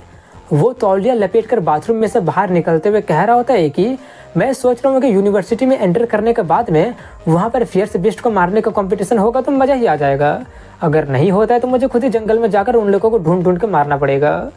वहीं पर उसके रूम के बाहर में तांगची को दिखाते हैं, जो कि उसका टूटा हुआ दरवाज़ा देखकर थोड़ी सी कंफ्यूज हो जाती है। लेकिन उसको सरप्राइज़ देने के लिए तांगची को अच्छा चांस मिला होता है और वो अपनी मम्मी के साथ आई होती है। वो दोनों जाकर जिंगमिंग को सरप्राइज़ देते हैं। उनको देखकर जिंगमिंग काफ़ी ज़्यादा हैरानी में कहने लगा होता है कि तुम लोग यहाँ पे क्या कर रही हो। वहीं पर उसको तौलिया लपेटे देखकर तांगची भी हैरानी में कहने लगी होती कि ये तुम क्या कर रहे हो। जिंगमिंग जल्दी से कपड़ा पहनने जाते हुए कहा था कि इसमें तुम मुझे ब्लेम नहीं कर सकती हो। वो अपनी आंट को देखकर हमें बताता है कि मेरे पेरेंट्स के गुजर जाने के बाद में आंटी ही मेरी काफ़ी अच्छी तरह से ख्याल रखी थी। वहीं पर उसकी आंटी शू किंग वान कहती है कि मैं इस एग्ज़ाम के बारे में ज़्यादा कुछ नहीं जानती हूँ, लेकिन मैं तुम्हारा पार्टिसिपेट करने वाला बात को जानकर काफ़ी ज़्यादा चिंतित हो गई थी, मगर ये देख कर कि तुम बिल्कुल ठीक हो अब मैं रिलीफ महसूस कर रही हूँ। तुम्हारे स्कोर इम्पोर्टेंट नहीं है, अगर तुम फेल भी हो जाते तो कोई बात नहीं, कम से कम तुम जिंदा तो हो ना। उसकी बातें सुनकर वो तांगची से पूछता है क्या तुम इनको मेरे स्कोर नहीं बताई हो। वो कहती है कि मुझे लगता है कि ये बेटर होगा अगर तुम खुद ही इन्हें बता देते हो तो। इसलिए शू जिंगमिंग बताता है कि मैं इस बार काफ़ी अच्छा परफॉर्म किया हूँ और मैं 10,000 से ज़्यादा पॉइंट को भी स्कोर कर लिया हूँ। ये सुनकर उसकी आंटी काफ़ी ज़्यादा शॉक्ड रह जाती है और पूछते कितना सारा, कहीं तुम झूठ तो नहीं बोल रहे हो ना। तांगची जल्दी से अपनी मम्मी को संभालते हुए कहती है कि नहीं मॉम, ये बिल्कुल सच है, जिंगमिंग 11,124 पॉइंट को स्कोर किया है। ये बोलकर वो दोनों उसको सब कुछ बता देते हैं। जो सब जानकर उसकी आंटी काफ़ी ज़्यादा एक्साइटमेंट में कांपने लगती है और सोचती है कि हमारा शू फैमिली के पास में फाइनली सक्सेसर आ ही गया, तुम्हारे पेरेंट्स 7 में ज़रूर काफ़ी ज़्यादा प्राउड होंगे। इसी के साथ में अगले सीन में कुछ यूनिवर्सिटी के हाई पोजीशन लोगों को दिखाते हैं, जो लोग शू जिंगमिंग के वीडियो को देख रहे होते हैं। और एक कहती है कि ये 18 साल का है और इसका अवेकेंड एबिलिटी ई क्लास का वीक इलेक्ट्रिसिटी है, इसका रैंक अभी अवेकनर है। दूसरा टीचर कहता है अगर इसका स्कोर सच में सच है तो हमें उसे जल्दी से जल्दी रिक्रूट कर लेना चाहिए। दूसरा एक और कहता है लेकिन जो टैलेंट और रैंक वो दिखाया है उस पर इतने स्कोर अचीव करना पॉसिबल नहीं लग रहा है, और उसका बैटल का परफॉर्मेंस को देख कर और जो टैलेंट वो अवेकन किया है वो डेफिनेटली ई रैंक का तो नहीं लग रहा है, वो जरूर ए क्लास या फिर इस क्लास का भी हो सकता है। एक और टीचर कहता है लेकिन आखिर जियांगचिंग जैसा छोटा सा जगह में इस क्लास को कैसा अवेकन कर सकता है, शायद वो किसी तरह का ड्रग का यूज करके एग्जाम के दौरान में अपना पावर को बढ़ा लिया होगा या किसी तरह से चीटिंग किया होगा। तभी एक टीचर सभी लोगों को शांत करवा देती है और कहती है कि अभी के लिए चलो शू जिंगमिंग को एस क्लास का स्पेशल रिक्रूट कर देते हैं, और अगर बात करें उसका स्कोर असली है या फिर नकली है उसको तो मैं खुद ही जियांगचिंग जाकर इन्वेस्टिगेट करूंगी। अब इसी के साथ में अगले समय में शू जिंगमिंग को दिखाते हैं जहाँ पर उसको एजुकेशन ब्यूरो की तरफ से मैसेज आया होता है कि तुम्हारा रिजल्ट निकल गया है, तुम्हारा रैंक जियांगनान में फर्स्ट प्लेस है और तुम्हारे स्कोर 11,124 है। फर्स्ट प्लेस देख कर वो काफ़ी ज़्यादा खुश हो जाता है और अब इसी के साथ में ये न्यूज सभी जगह में फैल जाता है और सभी लोग इसी के बारे में बातें करने लगे होते हैं। और कुछ दिन के बाद में अवार्ड सेरेमनी भी स्टार्ट हो जाता है जहाँ पर काफ़ी सारे मीडिया भी आए होते हैं और प्रिंसिपल से पूछ रहे होते हैं कि ऑनलाइन में काफ़ी सारे लोग हैं जो कि जिंगमिंग के रिजल्ट पर डाउट कर रहे हैं, इसके बारे में आपका क्या कहना है। काफ़ी सारे लोग ये भी क्लेम कर रहे हैं कि ये कॉन्स्पिरेसी है और ऑथेंटिसिटी को डाउट कर रहे हैं। प्रिंसिपल जाओ, हमें एक्सप्लेनेशन चाहिए। प्रिंसिपल कहता है कि हमारे स्कूल का ऑफिशियल पोर्टल ऑलरेडी शू जिंगमिंग के एग्जाम का वीडियो को अपलोड कर दिया है, सभी लोग इसका ऑथेंटिसिटी को खुद वेरीफाई कर सकते हैं। ये सुनकर सभी लोग जल्दी से स्कूल के वेबसाइट में जाकर वीडियो देखने लगते हैं और जितने लोग देखते हैं सभी लोग काफ़ी ज़्यादा हैरान रह जाते हैं। उनका वैसा रिएक्शन देखकर प्रिंसिपल काफ़ी ज़्यादा खुश होते हुए कहता है कि वीडियो प्रूफ है, हमारा स्टूडेंट का रिजल्ट कम्प्लीटली सच है, सही है, और जियांगचिंग का ये पहले स्टूडेंट है जो कि टॉप स्कोरर स्टेटस को अचीव किया है, इसलिए हम और एजुकेशन ब्यूरो इसको $1 मिलियन को कैश रिवॉर्ड दे रहे हैं। सिटी गवर्नमेंट भी इसको बोनस दिया है और सिटी में एक लग्जरी विला गिफ्ट के तौर पर दे दिया है। तभी वहाँ पर वही टीचर आ जाती है जो कि शू जिंगमिंग को इन्वेस्टिगेट करने के लिए बोल रही थी। वो आकर सब कुछ देख कर कहती है कि हालांकि जांग जेंग उसका वीडियो को रिलीज कर दिया है, लेकिन इसका ये मतलब नहीं कि वो कोई ड्रग का यूज नहीं किया होगा। सबसे क्रूशियल पार्ट अभी भी उसका सुपर पावर का लेवल को कन्फर्म करना है। वहीं पर प्रिंसिपल काफ़ी ज़्यादा नर्वस होते हुए टीचर चेन से पूछता है कि आज का प्रोटैगनिस्ट अभी तक आया क्यों नहीं है। टीचर चेन भी उसी तरह से नर्वस होते हुए कहता है कि मैं अभी उसको कॉल किया था, वो ट्रेनिंग करने के लिए जिम में गया था और आ ही रहा है। अब इसके कुछ देर के बाद में कुछ गेस्ट आए होते हैं और प्रिंसिपल काफ़ी ज़्यादा कांपते हुए उन्हें पानी सर्व करता है और सोचता है कि हाई लेवल का सुपर पावर ह्यूमन से बिल्कुल यही उम्मीद था जो लोग असली बैटल को देखे हैं। सिर्फ उनका ऑरा है दिल को दहका देने वाला है। वो उसी तरह से कांपते हुए जाते हुए सोचता है कि कहीं ये तीनों आपस में फाइट तो नहीं करने वाले हैं ना। वहीं पर मैजिक सुपर पावर यूनिवर्सिटी के डायरेक्टर, जिसका नाम झैंग जाओयू होता है, वो कहती है कि ऐसे एक साथ बैठे हुए हम लोगों को काफ़ी टाइम हो गया है ना, इस बार तुम लोग किसको टारगेट कर रहे हो। किंगजिन यूनिवर्सिटी के डायरेक्टर सू यून कहती है कि डम में प्ले करने की कोई ज़रूरत नहीं है। अगर शू जिंगमिंग का रिजल्ट सच में सच प्रूफ हो जाता है तो किंगजिन यूनिवर्सिटी वाले उसको ज़रूर लेंगे। जीन सिटी यूनिवर्सिटी का डायरेक्टर ऊ युवान कहता है कि सू यून, सिर्फ तुम कह दी हो तो इसका ये मतलब नहीं कि वो तुम्हारा हो गया। अगर ऐसी बात है तो मैं भी कहता हूँ कि वो हमारी यूनिवर्सिटी उसको चाहता है। उनको देखकर झैंग सोचती है जैसा उम्मीद था, स्पेशल रिक्रूटमेंट तो सच में बाकी के एकेडमिक टीचर को भी क्लास करवा रहा है। तभी वहाँ पर जिंगमिंग भी आ जाता है और उन लोगों को इंतज़ार करवाने के लिए माफ़ी मांगता है। उसको देखकर झैंग सोचती है काफ़ी अच्छा है, उसका स्पिरिट तो पूरी तरह से फुल है। लगता है कि वो ज़रा सा भी वक्त बर्बाद नहीं कर रहा था और हमारे प्रेशर के अंदर में तो वो ज़रा सा भी अबनॉर्मलिटी नहीं दिखा रहा है। काफ़ी इंप्रेसिव है। प्रिंसिपल आकर उन सभी लोगों को जिंगमिंग से इंट्रोड्यूस करता है। तभी झैंग कहता है कि हम सभी लोग तुम्हारे एग्जाम का वीडियो देखे हैं, तुम्हारा कॉम्बैट एबिलिटी काफ़ी स्ट्रॉन्ग है और कॉम्बैट टेक्निक भी काफ़ी ज़्यादा स्टनिंग है। लेकिन मुझे एक चीज़ खटक रही है, तुम्हारा सुपर पावर ओरिजिनली वो नहीं है जो कि ई क्लास का वीक इलेक्ट्रिसिटी रजिस्टर था। क्या तुम इसका स्पेसिफिक सिचुएशन हमें एक्सप्लेन कर सकते हो। जिंगमिंग सोचता है जैसा उम्मीद था ये लोग ज़रूर पूछेंगे। ये सोचकर वो उनसे कहता है कि एग्ज़ाम से पहले जब मैं घर में ट्रेनिंग कर रहा था तब अचानक मुझे नेचुरल बिजली का झटका लग गया था। उसके बाद से मैं ये नोटिस किया हूँ कि मेरा पूरा का पूरा सुपर पावर स्ट्रॉन्ग हो गया है। उसकी बातें सुनकर बाकी के दोनों डायरेक्टर कहते हैं कि ये तो सुपर पावर म्यूटेशन का जैसा साउंड कर रहा है।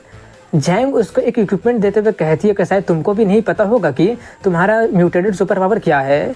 कोइंसिडेंटली मैं अपने साथ में एक सुपर पावर को डिटेक्ट करने वाला डिवाइस को लेकर आई हूँ, आओ आकर ट्राई करो। उसका कहने पर जिंगमिंग अपना थोड़ा सा पावर उस डिवाइस में डाल देता है। उतना वायलेंट लाइटनिंग को देखकर शू यून थोड़ी सी डर जाती है। वहीं पर वो डिवाइस उसका पावर डिटेक्ट करने लगता है और डिटेक्ट करके बताता है कि ये पर्पल क्लाउड डिवाइन थंडर है और इसका रैंक करते करते वो डिवाइस ही टूट जाती है, जिसके कारण वो लोग थोड़े से चौंक जाते हैं और प्रिंसिपल डरते हुए पूछता है कि क्या हो गया। मगर वहीं पर वो लोग काफ़ी ज़्यादा खुश होते हुए कहती है कि अब हमें पता चल गया है कि ये कंफर्म हो गया है कि वो तो ज़रूर इस रैंक का सुपर पावर है। झैंग भी खुश होते हुए सोचती है कि इस पर बेट करना तो एकदम सही डिसीजन निकला। वहीं पर अब वो कन्फर्म करने के बाद में वो युवान काफ़ी ज़्यादा एक्साइटेड होते हुए कहता है कि हमारे यूनिवर्सिटी में आओ, हम 4 मिलियन एडमिशन बोनस और सी लेवल के इक्विपमेंट ऑफर करेंगे और 4 साल का सभी ट्रेनिंग मेथड और कॉम्बैट टेक्निक भी फ्री में तुमको देंगे। उसकी बातें सुनकर सू यून मुस्कुराते हुए कहती है कि बस इतना ही।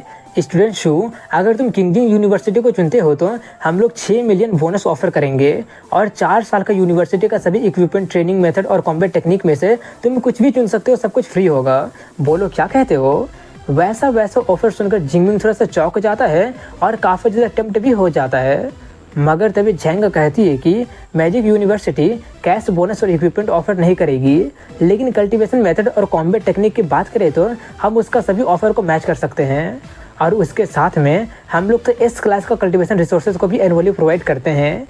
एस क्लास के बारे में सुनकर वो दोनों के दोनों काफ़ी ज़्यादा शॉक्ड रह जाते हैं। उनका वैसा रिएक्शन देखकर जिंगमिंग उससे पूछता है कि ये क्या है। वो कहती है कि क्या तुम ड्रैगन टाइप के फियर्स बिस्ट के बारे में सुने हो। वो फियर्स बिस्ट जिसके पास में इनेट पावर और ड्रैगन का जैसा फिजिक रहता है, उन्हें ड्रैगन टाइप के फियर्स बिस्ट कहते हैं। इस तरह का फियर्स बिस्ट डायरेक्टली जन्म से ही रैंक 4 या फिर रैंक 5 में पहुंच जाते हैं और काफ़ी सारे बिस्ट को ऐसे ही पीछे छोड़ देते हैं। इस क्लास के रिसोर्सेस में एक रैंक 8 का adult dragon type fierce beast का ब्लड इंक्लूडेड है। उसको कंज्यूम करने के बाद में तुम्हारा फिजिक ग्रेजुअली इन्हांस हो जाएगा और फिजिकल स्ट्रेंथ भी ड्रैगन टाइप वाले बिस्ट के जितना कंपेरेबल हो जाएगा। सभी एस क्लास का रिसोर्सेस ड्रैगन ब्लड का रिसोर्सेस है। वहीं पर उसकी बातें सुनकर वो दोनों डायरेक्टर कहते हैं कि मैजिक यूनिवर्सिटी तो सच में काफ़ी ज़्यादा वेल्दी है। एस क्लास का रिसोर्सेस तो यूजुअली टॉप स्टूडेंट के लिए होता है, आखिर ये एक फ्रेशमैन को कैसे देने के लिए तैयार हो सकती है? इसको लेकर तो हम कम्पीट कर ही नहीं सकते हैं। अच्छा ठीक है, अब तुम्हारा बारी है डिसीजन लेने का। हम तीनों में से तुम किस यूनिवर्सिटी को चुनेगे? जिमिंग कहता है कि मैं मैजिक यूनिवर्सिटी को चुनता हूँ। उसको चुनकर वो सोचता है कि ये एकेडमी बेस्ट कंडीशन को ऑफर कर रहा है और इसका कॉम्बैट ट्रेनिंग लेवल भी हाईएस्ट है और आधा से ज़्यादा यूनिवर्सिटी अलायंस टूर्नामेंट का चैंपियन मैजिक यूनिवर्सिटी से ही आता है। वहीं पर झैंग उसको यूनिवर्सिटी का एडमिशन लेटर देते हुए कहती है कि तुम स्पेशली रिक्रूटेड स्टूडेंट हो, इसलिए एडवांस में रजिस्टर करने आ सकते हो। जिंगमिंग पूछता है क्या मैं एडवांस में ही ट्रेनिंग मेथड और ट्रेनिंग टेक्निक को लाइब्रेरी से कंसल्ट कर सकता हूँ? वो कहती है ऑफ कोर्स कर सकते हो। हमारा लाइब्रेरी एक इंडिपेंडेंट स्टडी रूम भी प्रोवाइड करता है जिसमें कोई भी डिस्टर्बेंस ना हो। ये मेरा कॉन्टैक्ट नंबर है, मैजिक सिटी पहुँचते ही मुझे कॉन्टैक्ट करना। अब इसी के साथ में कुछ दिन बाद का सीन दिखाया जाता है जहाँ पर जिंगमिंग मैजिक सिटी जा रहा होता है और वहाँ पर उसकी आंटी का फैमिली उसको बाय बोलने आए होते हैं। जिंगमिंग ट्रेन से जा रहा होता है जहाँ पर उसको पहुँचने में कम से कम 6 घंटा लगने वाला होता है, इसलिए वो इस टाइम में ट्रेनिंग मेथड को पढ़ रहा होता है। सुपर पावर की तरह कल्टीवेशन मेथड का भी अलग अलग रैंक होता है जो कि 4 रैंक में डिवाइडेड है। पहला बिगिनर, इंटरमीडिएट, एडवांस और टॉप टायर होता है। जितना ज़्यादा लेवल हाई होगा ट्रेनिंग स्पीड उतना ज़्यादा इस हाई होगा। जिंगमिंग के पास में अभी इंटरमीडिएट रैंक का ट्रेनिंग मेथड है। उसका अभी का 180 स्पिरिचुअल पावर के साथ में उसको आधा दिन लगेगा सभी कंटेंट को याद करने में। उसके कंटेंट के अनुसार में हेवन और अर्थ में एक स्पेशल एनर्जी घूम रहा है। इसका मेथड को फॉलो करके मुझे वो पहले ही दिन पता चल गया था और इसी के साथ में उसका सिस्टम का लेवल के बगल में प्लस का साइन भी अपीयर हो जाता है, लेकिन वो अभी लेवल अप नहीं करता है क्योंकि उस किताब के रिकॉर्ड के अनुसार अवेकनर रैंक से सुपर पावर रैंक में पहुंचने में टेक्निक का लेवल जितना ज़्यादा हाई होगा ब्रेक थ्रू करने के बाद में बेनिफिट भी उतना ही ज़्यादा हाई मिलेगा और यूनिवर्सिटी में जाकर वो एक एडवांस लेवल का टेक्निक का यूज कर सकता है। इसलिए वो अपना ये मौका को अपने इंटरमीडिएट रैंक वाला टेक्निक में बर्बाद नहीं कर सकता है। अब इसी के साथ में वो कुछ देर के बाद में वो मैजिक सिटी के अपने मैजिक यूनिवर्सिटी के गेट पर पहुंच जाता है, जहां का यूनिवर्सिटी गेट को ही देखकर वो एकदम हक्का बक्का रह जाता है क्योंकि सिर्फ अकेला गेट ही 100 मीटर वाइड होता है और अंदर का नज़ारा उससे देखने के लिए रहा ही नहीं जाता है। वो जल्दी से टीचर झैंग को कांटेक्ट करता है, इसलिए वो आकर उसको अपने कार से एडमिशन प्रोसीजर को हैंडल करने के लिए लेकर जाने लगती है और पूछती है कि तुमको क्या लगता है हमारा मैजिक यूनिवर्सिटी स्टनिंग है ना? ये टोटल 26 स्क्वायर किलोमीटर के एरिया को कवर करता है और जो लोग घूमने आते हैं वो लोग तो एक दिन में भी पूरा कवर नहीं कर पाते हैं।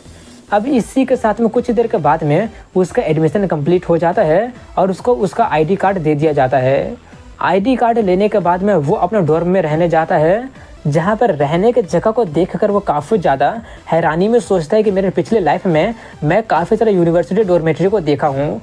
वो 4 पर्सन रूम हो, सिंगल रूम हो या फिर 3 बेडरूम वाला अपार्टमेंट ही क्यों ना हो, मैं सब कुछ देखा हूँ, लेकिन मैं कभी एक लग्जरी विला को डॉर्मेटरी की तरह यूज करते हुए नहीं देखा हूँ। टीचर झैंग उससे कहती है कि हमारे यूनिवर्सिटी का सभी टॉप स्टूडेंट लग्जरी विला में रहते हैं, जो कि उनका स्कोर पर भी डिपेंड करता है और प्रोविंशियल टॉप स्कोरर होने के कारण तुम्हें सबसे लग्जरियस विला में रहने का मौका दिया जा रहा है, जो कि टोटल 8000 एरिया को कवर कर रहा है। लेकिन अकेले रहने के लिए तुमको ज़्यादा चिंता करने की ज़रूरत नहीं है क्योंकि विला 2 लोगों के लिए अरेंज किया गया है जो कि अपर और लोअर फ्लोर में रहते हैं। तुम दोनों के पास में एक एक फ्लोर होगा। जिंगमिंग अपने विला में जाते हुए सोचता है कि एक डबल डॉर्मेट्री बुरा नहीं है, अकेले रहने से तो कहीं ज़्यादा अच्छा है। मैं हमेशा से ऑर्फन ही था, ट्रांसमिग्रेट होने से पहले या फिर बाद में मैं दोनों में ही था, इसलिए मैं अभी भी 4 पर्सन का हारमोनियस फीलिंग वाला डॉर्मेट्री को प्रेफर करता हूँ। जिंगमिंग जल्दी से विला में जाता है, जहाँ पर झैंग उससे कहती है कि सभी एडमिशन प्रोसीजर कंप्लीट हो गया है। अब मैं तुमको कुछ और चीज़ों के बारे में बताऊंगी जिसका कि तुमको हमारे कॉलेज में ज़्यादा ध्यान रखना होगा। स्पेशली 2 मेन पॉइंट है, क्रेडिट सिस्टम और एक्सक्लूसिव मेंटोर सिस्टम। पहला क्रेडिट सिस्टम है, यहाँ पर क्रेडिट ही सब कुछ होता है। कपड़ा, खाना, इक्विपमेंट, किसी भी चीज़ के लिए तुमको क्रेडिट का ही ज़रूरत पड़ेगा। एक क्रेडिट का परचेसिंग पावर 10,000 करेंसी के बराबर है। क्रेडिट ऑब्टेन करने का बहुत ही सारा तरीका है। एक फिक्स्ड डिस्ट्रीब्यूशन है जो कि तुम्हारे एकेडमिक ईयर के रेटिंग पर बेस्ड होता है। एग्जाम्पल के लिए तुम्हारा रेटिंग एडमिशन के टाइम में एस रैंक था, इसलिए हर साल तुमको 100 क्रेडिट मिलेगा। ये बोलकर वो एक ईवा नाम का गोल मटोल रोबोट को बुलाती है और बताती है कि ये एक आर्टिफिशियल इंटेलिजेंट है जो कि सभी डॉर्मेट्री में इक्विप्ड है। ईवा का मेन बॉडी कॉलेज का एडवांस एआई है और जो डॉर्मेट्री में तुमको दिखाई दे जा रहा है वो सब उसका सिर्फ सब यूनिट्स है। हालांकि ये सिर्फ सब यूनिट्स है, लेकिन इसका स्टैंडर्ड एआई के लेवल 4 में पहुंच गया है, जो कि डेली लाइफ को असिस्ट करने के लिए इनफ है। जिंगमिंग थोड़ा सा चौंकते हुए सोचता है कि यहाँ के एआई डेवलपमेंट तो पृथ्वी से कहीं ज़्यादा आगे है। वहीं पर वो दूसरा कंडीशन बताती है कि दूसरा हमारा कॉलेज का एक्सक्लूसिव मेंटोर सिस्टम है। सभी स्टूडेंट अपने एक एक्सक्लूसिव मेंटर को चुन सकते हैं और उनका अपने एक्सक्लूसिव मेंटर बनने के लिए कह सकते हैं। ऑफकोर्स अगर मेंटर अग्री करते हैं तभी होगा। जिंगमिंग थोड़ा सा कंफ्यूज होते हुए पूछता है कि एक फ्रेशमैन होने के नाते क्या मुझे ये चांस मिल सकता है। झैंग कहती है कि हाँ, हमारे कॉलेज के मेंटोर हाई लेवल के सुपर पावर इंडिविजुअल है। ऑलमोस्ट सभी के पास में उनका खुद का अपना ओरिजिनल कल्टीवेशन टेक्निक है और सुपर पावर ट्रेनिंग मेथड है जो कि आउटसाइडर को पास नहीं किया जाता है। तुम सिर्फ उनका डिसाइपल बनने के बाद में ही सीख सकते हो। हमारे कॉलेज में टोटल 4 लाइटनिंग एट्रीब्यूट वाले मेंटोर हैं। उनमें से वेपनरी ब्रांच का डीन यांग झेंतियान मेरा तुम्हारे लिए टॉप रिकमेंडेशन है। तभी ईवा उसके सामने यांग झेंतियान का सभी इन्फॉर्मेशन लाकर रख देती है। वहीं पर झैंग उसको बाकी के तीनों के बारे में बता देती है और कहती है कि फाइनल चॉइस तुम्हारा है, इसलिए तुम किसको चुनना चाहोगे। जिंगमिंग सभी लोगों को इन्फॉर्मेशन देखने लगता है और सोचने लगा होता है कि मुझे किसको चुनना चाहिए। वो किसको अपने मेंटर चुनेगा वो तो हमें लोगों को अगले एपिसोड में ही पता चलेगा। तो मिलता हूँ अगले एपिसोड में, तब तक के लिए हैव अ गुड डे।